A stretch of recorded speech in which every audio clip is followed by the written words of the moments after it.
All right, let's dive right in. Today, we're exploring the incredible world of T-cell receptor sequencing, or TCR-Seq for short.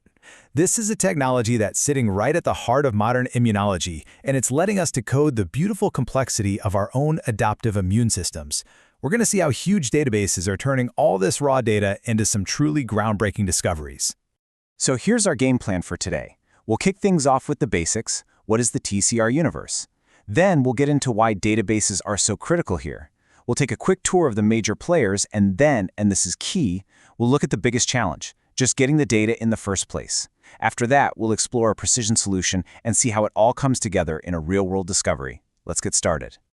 Okay, first things first, we need to get a handle on the sheer scale of what we're talking about here, and that is the T-cell receptor repertoire.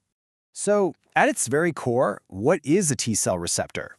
You can think of it as a molecular scanner on the surface of our T cells. It's the thing that lets these crucial immune cells spot trouble, like foreign invaders or even our own cells that have gone rogue with cancer. It recognizes these little protein fragments called antigens, and that recognition event, that's what kicks off pretty much our entire adaptive immune response. And this is where it gets absolutely mind-boggling. The total collection of all the different TCRs in your body, your repertoire, is just staggering. I mean, we're talking about millions upon millions of unique sequences. This incredible diversity is exactly what lets us fight off a nearly infinite number of different diseases. But, you can imagine, it also creates a massive data problem. How on earth do you make sense of it all? Well, that is precisely where TCR databases come into play. They act like these essential, superpowered libraries for organizing, searching, and actually interpreting this ocean of sequence data. And their impact is just profound. Seriously, by pulling together and structuring all this TCR data, they're helping researchers do incredible things. Develop personalized cancer treatments, track how our immune system changes during an illness, build better vaccines, you name it. They give us these deep, fundamental insights into how our immune system actually works. They are truly engines of discovery. So, with that in mind, let's meet some of the key players in this space. There are several major databases out there, and each one has its own unique focus and utility for scientists. Now, this slide really shows you that not all databases are created equal. You've got TCRDb, which is just this massive beast, with over 277 million sequences. It's built for huge comprehensive studies. Then you have something like VDJDeb, which is smaller but highly curated. It focuses specifically on TCRs that we already know bind to a specific antigen, which is, you can imagine, invaluable for something like vaccine design. Meanwhile, you've got others like UTCRDeb, specializing in unconventional T cells, and TCR3D, which takes it a step further from sequence into 3D structure. Each one is a vital tool just for different questions. Okay, so having these incredible databases is one thing, but actually filling them with high-quality, accurate data, that's a whole different story. And this brings us right to the central challenge in the entire field, the data generation bottleneck. You know, researchers are up against a lot.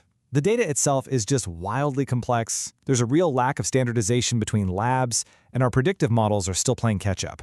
But honestly, one of the most fundamental roadblocks lies with the sequencing technology itself.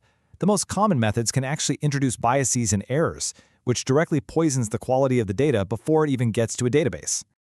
And that brings us to the million-dollar question for this entire field, right? If the method you're using to measure something can skew the results, how can you ever be sure you're seeing a true picture of the immune system? How do we get past this technical bias to generate data that we can actually trust? Well, answering that question really requires a much more advanced technical approach. And to show you what I mean, let's take a look at a precision sequencing solution, like the service offered by CD Genomics.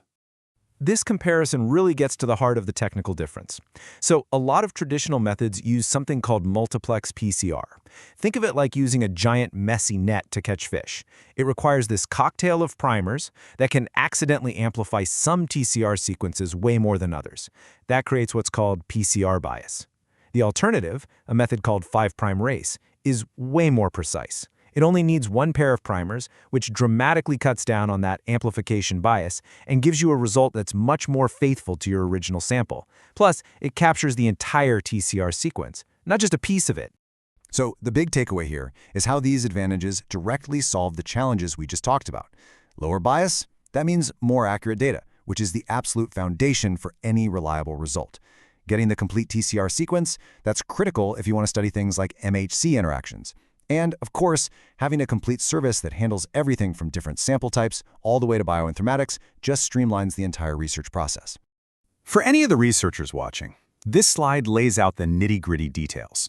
You can see the specific sample amounts you'd need, the powerful Illumina sequencing platforms they use, and the whole suite of bioinformatics analyses that are included. This is exactly the kind of detailed info you need to plan a really rigorous experiment. Okay, so we've talked about the tech, but what about the results? Let's see how a superior method can lead to a real, tangible scientific breakthrough. After all, the real test of any technology is what you can discover with it. Let's look at a fascinating study that was published in the journal Cancer Science. In this study, researchers used high-throughput TCR sequencing to really dig into the immune landscape of patients who had liver cancer, specifically looking at the different stages of the disease. And what they found was just striking.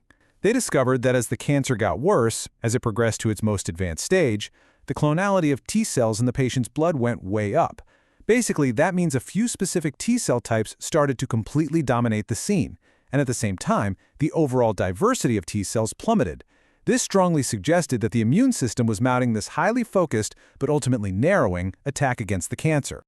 And here is the most powerful part of the whole study. The authors concluded that the patients whose immune systems showed this intense clonality, they actually had better outcomes. They had a lower risk of their cancer coming back after treatment. Think about that. The TCR repertoire wasn't just a biological curiosity, it was a real prognostic biomarker. And this brings us completely full circle. To make a discovery that's sensitive, linking something like clonality to a patient's prognosis, you absolutely need incredibly reliable, high-resolution data. You have to be able to trust that the patterns you're seeing are real and not just some artifact of sequencing bias. This is exactly why a lower bias method like 5' race is so critical. It provides the solid, trustworthy foundation that these kinds of breakthroughs are built on. The ability to accurately map out the immune repertoire is opening up brand new frontiers in cancer research, infectious disease, and autoimmunity. So it really leaves us with one compelling final thought. With these powerful tools now at our disposal, what critical questions about the immune system are we going to be able to answer next? Thanks for watching.